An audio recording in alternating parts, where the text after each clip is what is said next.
In order to find where the function is increasing, what we need to do is we need to find where the derivative is greater than 0.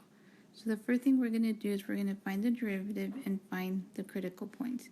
So I'm going to have to use the product rule to find the derivative. U is going to be x squared minus 8, and v is going to be e to the negative 2 sevenths x. So the derivative of u is 2x, the derivative of v is negative 2 sevenths e to the negative 2 sevenths x. Remember that the derivative of e to the u is e to the u times the derivative of u. So my derivative is going to be the derivative of u times v plus the derivative of v times u. I'm going to go ahead and factor out an e to the negative 2 sevenths x. I'm going to distribute the negative 2 sevenths. And one of the things that I notice is that I have a fraction.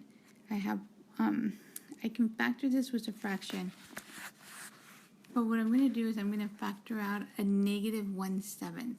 And the reason I'm factoring out a negative 1/7 is because I noticed that my x squared is negative and I want that to be a positive. Usually the x squared, we want that to be a positive when we factor.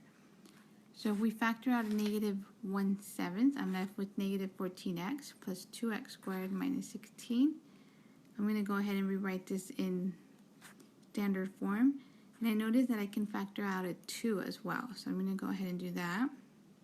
So now I can easily factor this. 2x minus 8x plus 1. So using the zero product property, I'm going to set them all three equal to 0. So e has no solution, right? This is never going to equal 0. So my only critical points are x equals 8 and x equals negative 7. I'm sorry, x equals 8 and x equals negative 1. So now I'm going to go ahead and check the sign of the derivative to see where my derivative is positive. Remember, that's what we're trying to find. We're trying to find where the derivative is positive. So I'm going to go ahead and substitute that back into my derivative. And notice that I'm using the one that's factored because it's easier to find that out.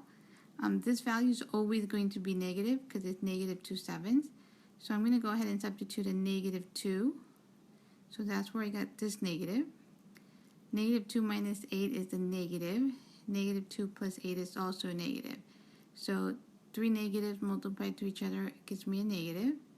So now I'm going to go ahead and substitute 0. So once again, this is always going to be negative. This is going to be negative, and this is going to be positive.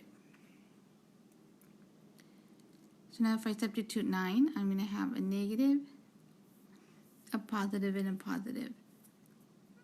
So my function is increasing from negative 1 to 8.